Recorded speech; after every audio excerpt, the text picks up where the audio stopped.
Subscribe to our YouTube channel and press the bell icon for the latest updates. How to add videos to watch later playlist on YouTube app. Open YouTube app on your device.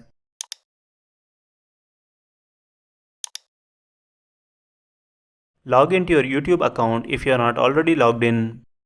Find the video that you would like to add to watch later playlist.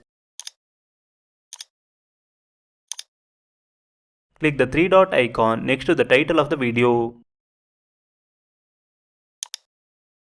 Select Save to watch later from the pop-up menu. That's it, video has been saved to watch later playlist. Similarly, you can save other videos to watch later playlist.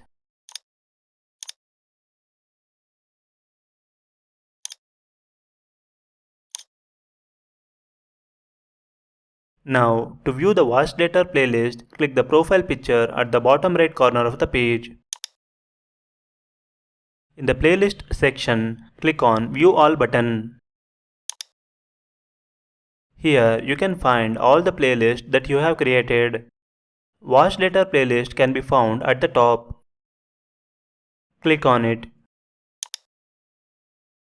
As you can see, videos which you have saved can be found on this playlist. This is how you can add videos to watch later playlist on YouTube app. Thank you for watching.